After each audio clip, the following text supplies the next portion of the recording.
They are two of the most popular members of the British royal family. Are you serious? Yeah. What, your brothers? We're brothers, not lovers. As a nation, we have watched Princes William and Harry grow up. They were a solid unit as kids because no one could understand, apart from them, what they had been through. Get this on camera. You forgot your boobs. Their relationship is characterised by a deep brotherly bond. He is the one person on this earth we can talk about anything and give each other support. But they also share a competitive streak. Harry wanted to win. Oh my goodness, he wanted to win. And a unique royal rivalry. You just ever did get his baldness. He's what, sorry? His Baldness. He's pretty rich coming from a ginger.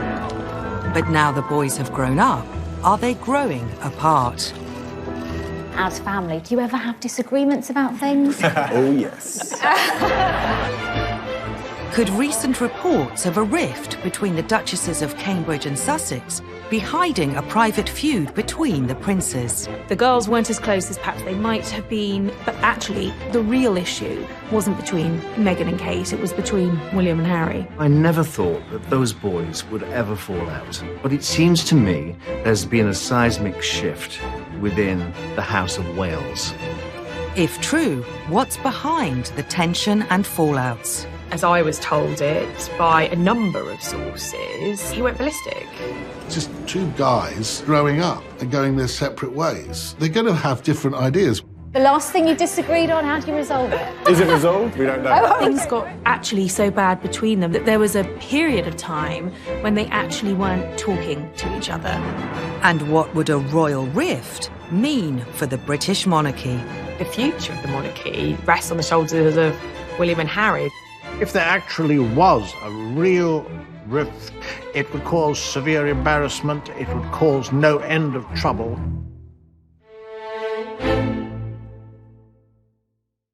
The guy was christened in this. Looks remarkably well despite it. It'll be hot inside. Ever since Prince Harry was born in 1984, the children of Prince Charles and Princess Diana have had a strong bond. When Harry was born, I think William embraced it. He loved his little brother. I remember him taking great pride in being there with his little brother and having someone to play with. Prince William led the way down the long corridors to the chapel. It was a lonely world before Harry came along. Prince Harry dozed, behaving impeccably. Harry really complimented the Wales household. Mother knelt on the carpet to show the baby to the children, but by now a tearful Prince Harry had had enough. Prince William, on the other hand, still had a fair amount of energy left. Those who looked after the young princes saw their different characters emerge from an early age. Playtime in the royal nursery was always William in charge and Harry told what to do. Since the early days, William has always been the general and Harry the foot soldier. In their imaginations, the children were already off to a fire. Harry was a bit of a rebel when he was a little boy and would goad William on. William was always, I think, trying to be the good boy. He was always trying to be the one that would tell tales on his little brother. But, you know, Harry used to be quite a handful. They were always dressed up as paratroopers or in combat uniforms. They had great fun visiting the army and going on board Britannia. They loved all of that camaraderie with lots of people. They're very gregarious boys. You saw them always together, and often together with their mum. They were obviously firm friends, but like all siblings, probably had their moments when they were firm enemies. Brothers fight, don't they, all the time? I think William might have been cross that Harry was freer than him and he could do a bit more what he liked, and Harry was cross that William got privileges. In many ways, the princes' relationship as children was like other brothers across the country. But there was one crucial difference. Harry always knew that his brother was destined to be king. In fact, one day in the nursery, they had a huge row. And William stamped his feet and said, "I don't want to be king." And Harry said, "Well, if you don't do it, then I'll do it instead of you." His mother thought that was very amusing. She said, "That's a good idea, Harry. You make a great king." You know, she used to refer to Harry as GKH, Good King Harry, because she thought he'd be probably better equipped for the role in the future than William. William always got preferential treatment because he was the heir to the heir, and Diana made it always very clear that she wanted the two boys to be treated equally. While Princess Diana tried to make sure there was no preferential treatment between her boys, some say other members of the royal family were not always so sensitive. When they would go to see the Queen Mother at Clarence's house, the best sandwiches and the chocolatiest biscuits were always kept aside and offered first to William. Harry would have to wait. And Diana was aware of this, and I think that was why she always made a point of petting Harry, of just giving him that little bit of extra attention, because Harry knew that William was the #1 son. But William and Harry's parents had difficulties of their own. By the time the boys were old enough to kind of get a feeling of what was going on, the household was pretty fraught between Charles and Diana. They would have heard raised voices. Children are very acutely aware of atmospheres. It would have been crazy if they hadn't guessed there were difficulties and Daddy was away a lot and then Mummy was not. They would have known that. They would have sensed that. Every effort was made particularly to protect Harry from the problems in his parents' marriage.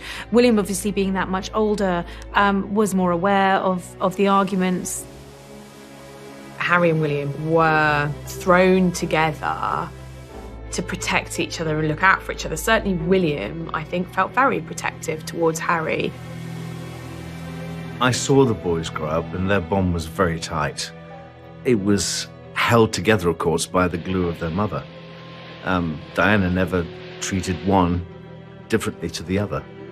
They were always the same. They were her boys.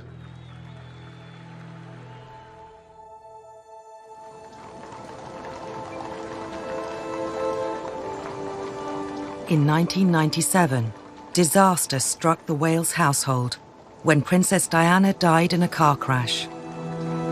William was 15 and Harry 12. The two princes whose heart cannot go out to those boys today. Who can avoid a choke in the throat at the sight of them? They began the week as boys, they've ended it as men. We've seen them almost visibly mature in front of our eyes. When the princess died, we as a nation watched their hearts break. And William and Harry were never the same again. Courage of these two boys. For everybody in the UK, those images are kind of burned on the national consciousness. One of the reasons that many people mourned Diana, apart from just the tragedy of her death itself, was that these boys were going to lose something huge at a very important stage of their lives. The two princes bonded over the death of their mother, turning to each other for support. I think without any doubt that would have brought the brothers together because they both understood. And also boys at that time, and probably still, embarrassed about showing emotion, but they could to one another. No one could understand, apart from them, what they had been through. They lost their mum at a very early age. It is our problem that we've expected them to stay that tight because they're people. They're just people. And people change and relationships change depending on what's happening in your life.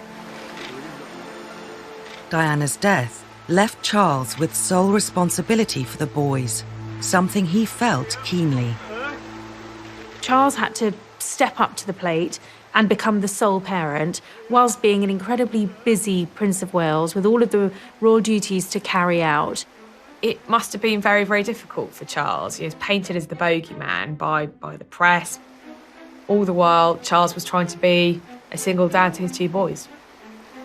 He tried to show them as much love and involvement as much as possible. There's lots of footage of them, almost kind of the three of them against the world, that infamous piece of footage when they were skiing at Closters. Charles was mic'd up And Nick Witchell from the BBC had the temerity to ask a perfectly innocuous question. And Charles said, "Oh, I can't stand that awful man."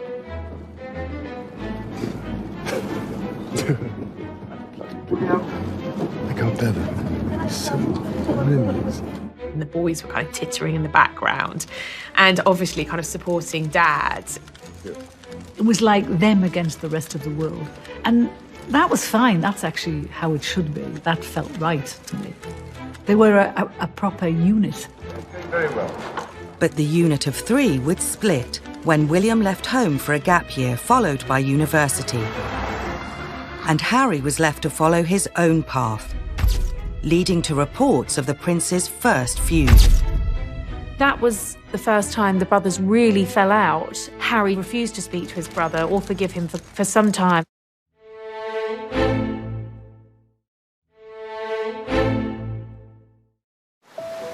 Growing up, Princes William and Harry were a tight unit. But when William went off to university, the dynamic changed. I think William was a very good influence on him. And for the first time, they were living in different places. That was a difficult time for Harry because his dad, of course, Prince of Wales, is a bit of a workaholic and was doing all his duties as heir to the throne. William had gone away. And so Harry sort of had the run of Highgrove and was involved in drinking too much. The brothers at that particular time were going in separate ways, and so William wasn't really there to sort of put his hand on his shoulder and say, "Are you going the wrong way here? You're not doing yourself any favours." At this point, there were fears William and Harry could fall into that old royal trap of the more sensible, stable heir to the throne and the wayward younger prince. Something many saw a generation earlier in the relationship between their father, Prince Charles, and his brother, Prince Andrew. The heir and the spare has always been a thing in the royal family. Harry liked to party, and there was a period where Harry was drinking, he was experimenting with drugs. You know, there was a point where he was a bad boy and he was partying all the time, and everybody was going, "My God, you know, this is what happens to the spare." But behind the tabloid headlines, some say the coverage itself was causing tension between the brothers. Harry has obviously got into some scrapes which have landed him on the front pages of the newspapers, but at plenty of those parties, particularly the teenage parties, William was there. Harry served as a really useful decoy. That was the first time the brothers really fell out because Harry resented the fact that he'd taken all the blame. But of course, William was the heir. Harry took the flag, and he was very cross about that. He refused to speak to his brother or forgive him for some time. Left alone by the press, William was able to enjoy a relatively normal university life. He was very good looking, looked like his mum, had that amazing mop of blonde hair. All men wanted to be mates with him, all girls wanted to date him. And yeah, he enjoyed himself. He had a good time. It was also at university that William would meet another big influence in his life, his future wife, Kate Middleton. That's another difference in their life, that from pretty early on, William was with one woman that he ended up marrying, and Harry wasn't. But how would Kate's arrival affect the brothers' relationship? Would William and Harry restore their close bond, or drift further apart? I'm going to polar boots. Get this on camera. You forgot your boots. Oh my God, that's another classic. Here, borrow my ones that Marco's got. That's just about the stupidest thing I could have done. By their late teens, early 20s, Princes William and Harry had gone their separate ways, with William finding love at university and Harry finding it difficult to stay out of the newspapers. The younger prince would ultimately find discipline and structure by fulfilling his childhood dream of joining the army. I think the army was really the making of Harry. He made it his thing, and he was incredibly good at it. Going into the army was an escape, and of course, for the first time, he could just be Captain Wales. And I think he rather loved that, but he sort of needed that to, as it were, grow up and grow into who he wanted to be. He became a hero overnight. I remember one documentary where he was talking to a reporter. Maps all over the place, digimaps. And suddenly they got the call to go somewhere, and off he went. And you think, oh, wow, he's actually kind of on it.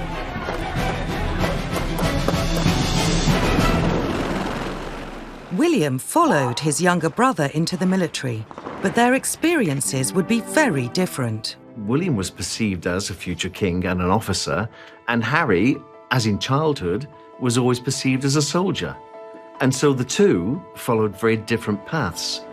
While William always had a clearly defined future, Harry found his calling in the army. The younger prince had found his purpose. Harry, he created this world for himself, which was a lot more interesting and on many levels a lot more fun than William's dutiful world. When Harry came back from Afghanistan, the two brothers were reunited when they began helicopter training at the same time. They shared a house for 6 months and gave the odd interview to the press. Yeah, so I remember. Together? Are you serious? Yeah. Well, your brothers. We're brothers, not lovers. Right? There's a difference. In the interview, you get nice digs where Harry has a go at William for losing his hair, although he's lost a lot more since then. He's definitely got more brains than me. I think we've established that from school. But when it comes to all that, I think I'm much better hands-on. And when you find so baldness, sorry. William has a go at Harry for being ginger, and they're just nice little digs that happen in all families. Did you just have a dig at his baldness? He's what, sorry? Baldness. He's pretty rich coming from a ginger, so I'm quite happy to tell him I'm fine. In the royal family, there's always a banter about which service is the best. How much inter-service rivalry is there between you two? None at all. No, not at all, really. I mean, everyone knows the army's better than the I'm a cavalry boy anyway, so it's fine. There's good banter between army pilots and our pilots, obviously, as well. And the naval pilots just, in the background, they didn't do anything, so it's fine. William, at this stage, is training to become a Sea King pilot for search and rescue. Harry is upgrading to Apache training. The helicopter course is a very strenuous course, but he's managed to get through it, so I reckon I can. Yeah, I just said something nice. You can say something nice. He's great. And it's the last time they lived together. They lived together in a farmhouse. First and last time we'll be living together. It's been a fairly emotional experience. So there is that kind of ribbing, jesting that I think is a real kind of cornerstone of their relationship. Bearing in mind I cook him and feed him basically every day, I think he's done rather well. I told us the other week that he did all the washing up. He does do a bit of the washing up, then he leaves most of it in the sink and then it comes back in the morning and I have to wash it up. Oh, the lies. Yeah, he snores a lot as well, keeps me out all night long. Not good for him. We're showing a bed practice. No, I think that's very important we say that. While William went on to an admirable career as a search and rescue pilot, he was increasingly focused on royal duties and his home life. On the 29th of April 2011, he would marry his long-term girlfriend Kate Middleton in Westminster Abbey, with his brother Harry by his side. All was well in the House of Wales. Harry was delighted to be best man, but then again, William couldn't really have asked anyone else. He was always going to ask his younger brother, and Harry did a sterling job. These two young men who were emerging, obviously, at this very, very special moment, looking so great and so proud. I was actually at that wedding, and I remember them walking towards the Abbey together, and they were kind of laughing and talking earnestly, and yeah, they were very close. We saw those two boys stood so proudly without their mother, stuck together like glue, as that beautiful vision, Kate, walked down the aisle. It couldn't have been more perfect. Harry had known Kate for a number of years. Harry would joke about Kate's killer legs, and in fact, he wanted to reference them in his best man speech, but he was told to take it out. He was delighted that his big bro was getting married, and I think the two brothers were very close at that stage.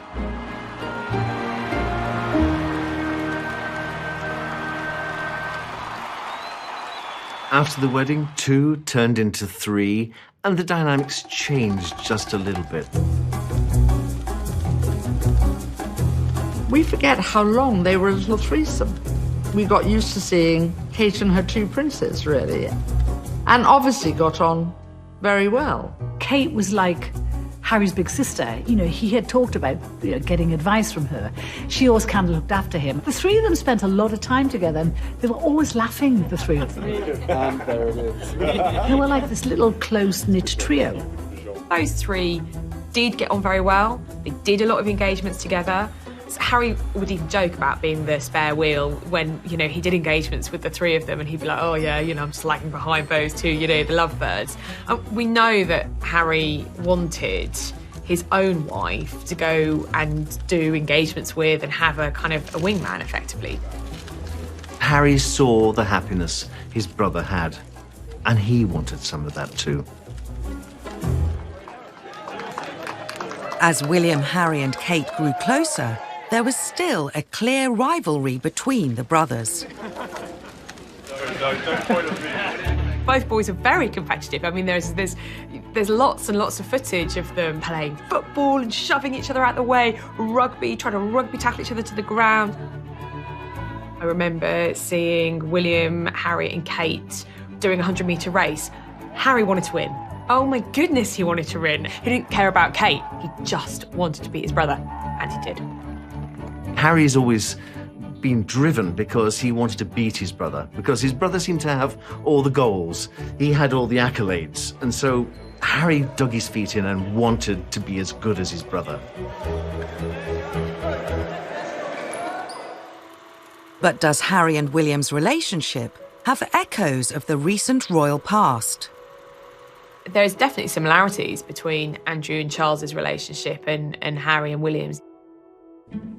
As Charles was just 3 years old when his mother became queen, it was said she was able to have more time for her younger sons, sparking rumours of favouritism among royal observers. Yeah, there's a lot of talk that Andrew's the Queen's favourite, and perhaps that may be true. Her eyes light up when he entered the room, and I think that there's not the awkwardness that perhaps there was in the earlier days between the Prince of Wales and his parents.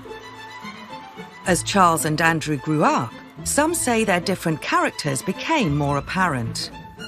Oh! Oh, yes!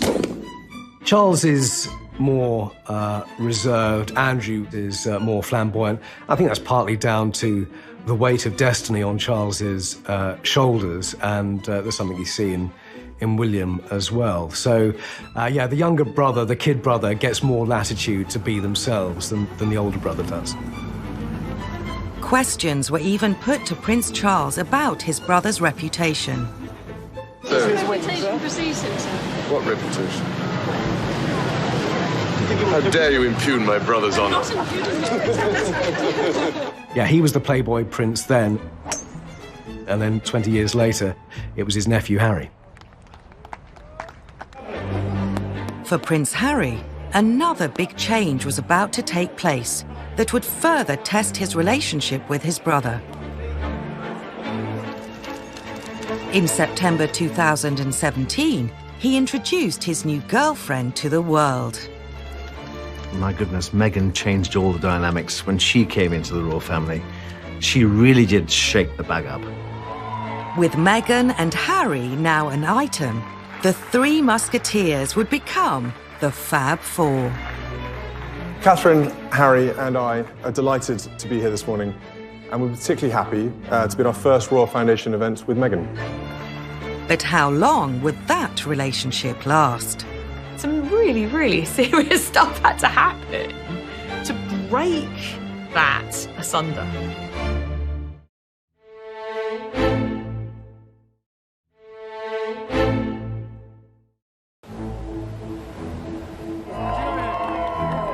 For years, Prince Harry was one of the most eligible bachelors in the world.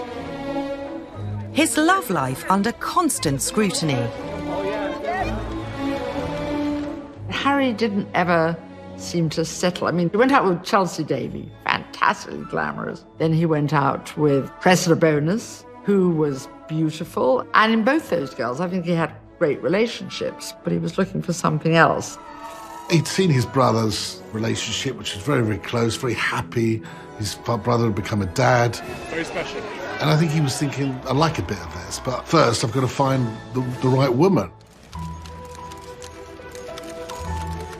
So Harry met Meghan in the summer of 2016. She's great, she's vibrant, she's fun, and Harry's over the moon. My goodness, Meghan changed all the dynamics when she came into the royal family. As a breath of fresh air, as a divorced woman, as an American, as a mixed-race lady, she really did shake the bag up. Well, obviously, Meghan and Harry is a total love story. I mean, they met and about 16 months later they got engaged.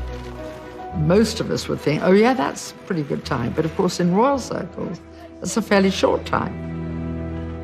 Prince William congratulated the newly engaged couple in typical brotherly fashion. Delighted for them both, wishing them all the happiness in this very exciting time. And for me personally, I hope it means he stays out of my fridge. It'll stop him scrounging off all my food he's done over the last few years. But rumours were beginning to circulate in the press about William and Harry's relationship. Were the brothers as tight as people thought? The biggest cause of their so-called rift was Will's tried to warn Harry when he met Meghan not to rush into it. You know, he'd only known her for less than a year when they got engaged. He sat him down and just told him to take it a bit slow, not to run at it. It was all so quick that William and Kate didn't have a moment to get to know Meghan because Harry hardly knew Meghan. And of course, quite naturally, William and Kate would have thought, oh, she's been married before, she's older than Harry. I hope she's going to make him happy. Anyone would think that. As I was told it by a number of sources, he went ballistic and said, you're trying to wreck this relationship before it's even started. And that was the moment I was told by sources very close to the brothers that the dynamic changed, that there was a shift. And it was largely down to Harry resenting his brother. Harry supported William from the outset of his relationship with Kate, and he felt very let down that he wasn't getting his brother's full 100% support with the relationship with Meghan. And things changed. In May 2018, Prince Harry married Meghan Markle in Windsor. Best man Prince William was by his side. Despite the rumours about the state of their relationship, there was no sign of any rift between the brothers on the big day itself. Harry and Meghan's wedding was just a picture-perfect day in Windsor. It was never going to be as big as William and Kate's at Westminster Abbey. He's not the heir. But it was a great occasion. When he realised that Harry and Meghan were going to get married, I think William did what he knew was the right thing to do, which was to throw himself behind it wholeheartedly. I mean, of course, he was Harry's best man. He organised the stag do the night before the wedding, and he was incredibly supportive, and you could see how happy he was. Who knows what he was thinking privately? They looked like their old selves on that day because he was making Harry laugh in the church, and it was like just two brothers together. The only thing that marred it, of course, was the Markle debacle. Was her dad going to show up? And this bizarre few days leading up to the wedding when he was effectively issuing press releases through a website in LA. William told friends when he married it was going to be for life. You know, having gone through a broken marriage, he never wanted to go through that himself. And I think Harry feels very much the same way. And, you know, Meghan, of course, also comes from a broken home. That's something that Harry and Meghan do have in common.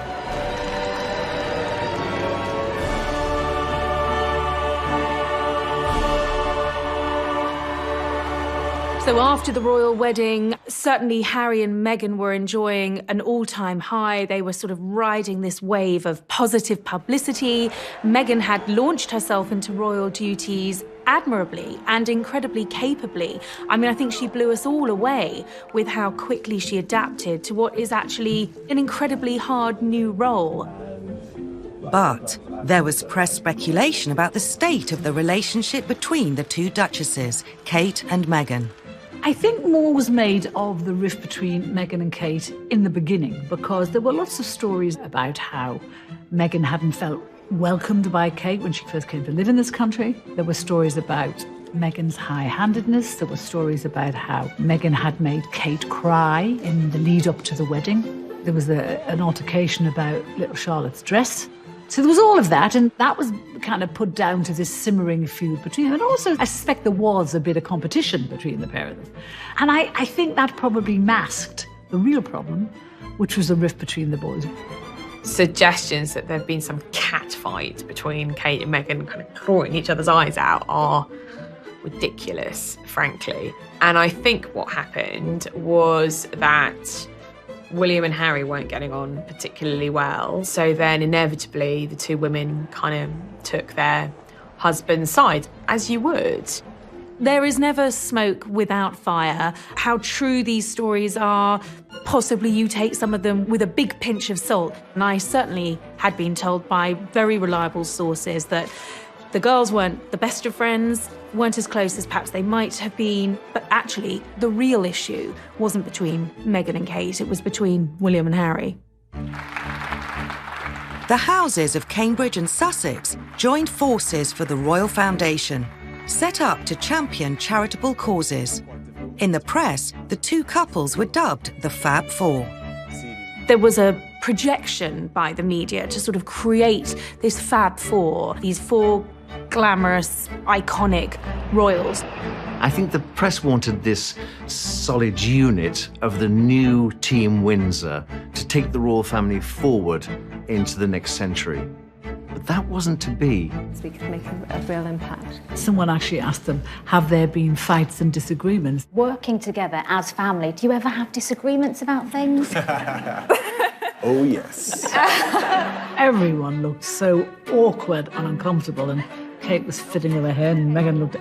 It was kind of quite embarrassing, because clearly there had been a lot of arguments. OK, the last thing you disagreed on, how do you resolve it? I can't remember, they come so thick and fast. but is it resolved? We don't know. Oh, we don't know. Well, you're putting on a great show if it's not. And I thought then, it is never going to work. We're stuck together for the rest of our lives, so... The question in the media remained, was there actually a rift between William and Harry? William has come to terms with the fact that his brother is now married. He's very much his own person and basically stepped back and let Harry do his own thing. So I think the relationship has improved a lot, but it certainly went through a very, very difficult stage. And was there a rift? Absolutely. Tensions between royal siblings run through the family's history. Growing up, the Queen and her sister Princess Margaret were very close, but a romance was to cause a rift between the sisters. Of course, when they were young kids, Lilibet and Margot were really, really close. I mean, you know, it's almost as close as William and Harry in age and in relationship. The rift, of course, happened when Margaret fell in love with a divorcee, Peter Townsend, who had been right-hand man to the king, her father. So those two aspects really threw a spanner in the works, because Elizabeth, as Queen, was head of the Church of England, and she couldn't condone that marriage, and of course it never happened. You could draw a parallel between the Queen and Princess Margaret and William and Harry, in the sense that one was the heir and the other you could call the spare. In the days of Margaret, she hadn't got any defined role and couldn't really pick one up, at least not one that the public recognized and respected. Yeah, you see it time and time again with the younger sister or the younger brother. What do? They really do have to create a role for themselves. I think in many ways the Queen can relate to William and Harry's relationship. She had an incredibly close relationship with her sister Margaret. They were just as tight as William and Harry, but that closeness also came under scrutiny. That was also tested by royal parameters, royal responsibility. I don't think Margaret ever really forgave her sister for not allowing her to marry Peter Townsend, and that caused a massive fracture in their relationship. It did cause a rift for a while, so the Queen can probably have some empathy and understanding of some of the tensions between William and Harry. So how will William and Harry's relationship stand the test of time? And just how independent will Harry and Meghan choose to be? I can see Meghan and Harry saying, we've had enough. I can see them living in another country.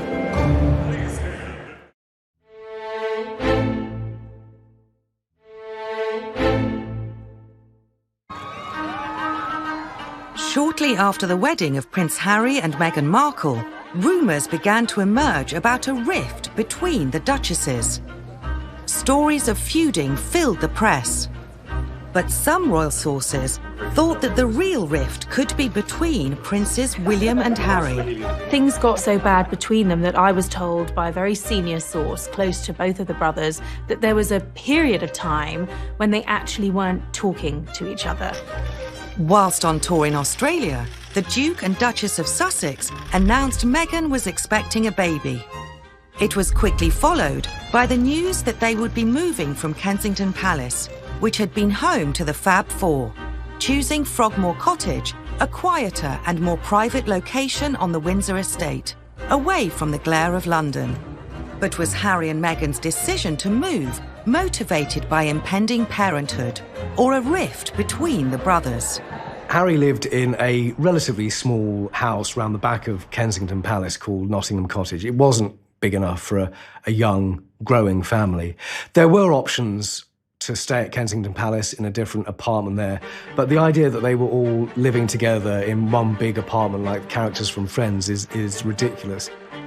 Both Meghan and Harry felt that they wanted to just be their own people, establish their own court, establish their own household, and have a sense of freedom from the Cambridges. Of course, that move away from Kensington Palace to Frogmore Cottage only fueled the rumours of a rift, of a fallout, of the fact that clearly they didn't get on and the Sussexes just wanted to be out of Kensington Palace, and therefore wasn't this conclusive evidence. I was told that after the royal wedding, Meghan and Harry and Kate and William, despite living on the same complex at Kensington Palace, didn't see each other privately for a number of months. They just didn't see each other. The Queen offered them Frogmore Cottage, which is on the private Windsor estate. There are conflicting accounts as to why Meghan and Harry have gone to Frogmore with him. Some of them say Wills and Kate wanted them out of the way because they were getting all the publicity. But then there's the other school of thought that Meghan and Harry wanted to go. The word is there's worry in the palace now that now they're there, they will start creating their own thing that will become very difficult to control. Harry and Meghan moved into their new home. The world's press eagerly awaited news of their first child's imminent arrival. Details had been heavily guarded, a clear departure from the Cambridges' approach. When Meghan and Harry had their baby, everything was totally different to the way that Kate and William had done it, because William and Kate did it in a public way. They shared their joy with the public. Very emotional. It's such a special time. I think any parent, I think, will probably sort of know what this feeling feels like. So it's very special. Harry and Meghan didn't want to do that. They wanted to keep it totally private. I understand that to a certain degree, but the world wants to see and the world wants to know, and they are public figures. There was a lot of upset in the media that Harry and Meghan were snubbing tradition, that they were snubbing protocol, which they weren't. They were just doing things differently. It wasn't done in a very royal way or the way we'd come to expect. But then Harry's excuse was, well, I'm a private person, but you cannot be royal and be sixth in line to the throne and be a private person. I would think it might bother William a little bit because he might see the way that Harry and Meghan do things as being detrimental to the business of the monarchy as a whole. Just after the birth announcement was made by the palace, Harry came out and gave an impromptu press call. He came out and spoke to the TV cameras, taking actually even his closest advisors by surprise. I'm very excited to announce that Meghan and myself had a baby boy early this morning. It's been the most amazing experience I can ever possibly imagine. It is very tricky, that tightrope that the royals have to walk between what's private, what's public. Just because they're funded by the taxpayer, does that mean we should be entitled to all of their private life, some of their private life, just the births of their children, not the births of their children? Harry and Meghan made it quite clear that they wanted to do things differently. I think William, because of his position in the royal family and his children's position in the royal family, he accepts the public interest, accepts that you have to give a little. I think Harry thinks, I don't give a damn. Why should I have to give anything? I want my privacy, and I want to protect the privacy of my wife and my child, and therefore I will do what I want to do. And I think in the past, when he would have listened to his brother's advice and he would have been counselled by his brother, now I don't think he listens to his brother. Rumours of a rift were fuelled by reports that it took a few days for William and Kate to meet the newest member of the royal family. Look forward to meeting him and finding out what his name's going to be. So it's really exciting for both. It's interesting that, when Archie was born, Wills and Kate didn't actually meet him for a whole week, which I think is, that would fuel the rumours of a rift, because I think that's quite odd. Because no matter how tired Meghan was feeling or how unwell or whatever, you would still let the closest members of your family in on that, because it's a joyous event. Why wouldn't you let members of your family in? Yeah, they maybe didn't see little Archie, but maybe at that time there was a probably misunderstanding between the two. They weren't necessarily on the best of terms, but the royal family are the same as anybody else. They're a very privileged family. They've got their certain manners and protocol, but the fact is, it's just a family. That's all it is. And sometimes things aren't clicking. They may have thought, let's give them a week. And by a week, you'll have been slowly getting back to normal.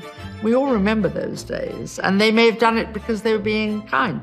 They may also have had work to do, engagements to be carried out, all sorts of things. In June 2019, Kensington Palace announced the Sussexes were to leave the Royal Foundation. They were splitting from William and Kate so they could focus on causes important to them. It fueled media rumours of a rift between the couples, but some saw it as inevitable, given the princes' differing future roles. I think that if anyone has any doubts about the falling out between Harry and William, you only have to look at that forum back in February. We've all got that same passion to want to make a difference, but different opinions, and I think those opinions work really, really well. The four of them were talking about how they're all going to work together, how they're all going to go forward, take the charitable vehicle, how it was all going to be amazing, all these amazing things they did together. And just 16 months on, it's just ashes. We should have all seen it coming. Kate and William want to do things their way, and Meghan and Harry want to do things their way, and they could not meet in the middle. Working as family does have its challenges, of course it does. Everybody here, the fact that everyone's laughing means that everybody knows exactly what it's like. When that split happened, I, as a commentator of nearly 30 years on the Royal Family, wasn't surprised at all, because it's sort of as a natural break. But what it was perceived to be was this huge rift, a feud.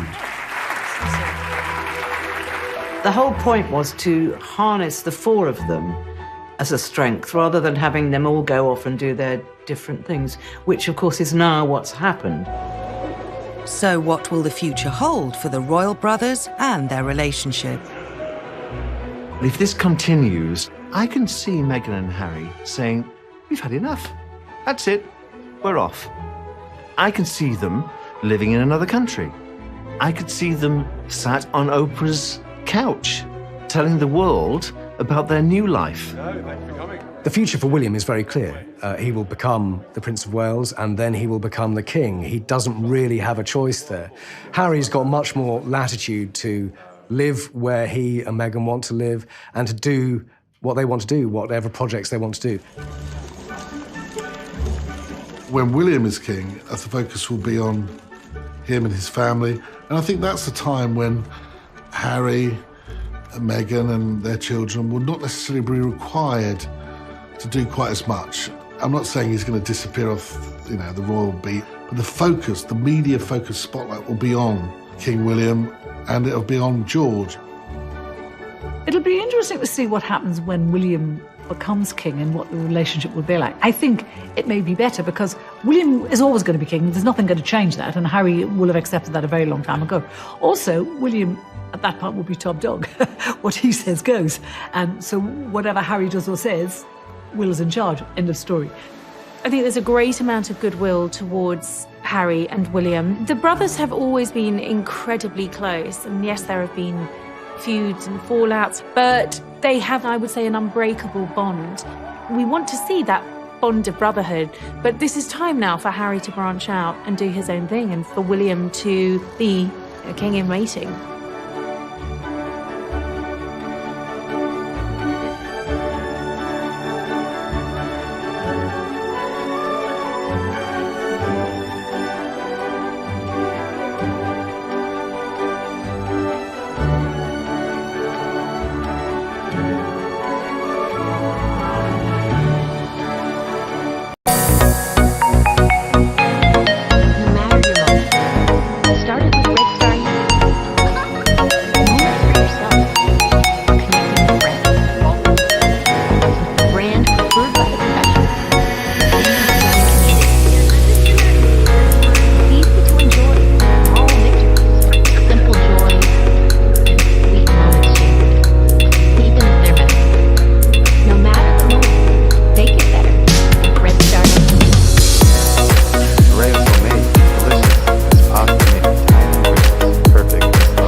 Today,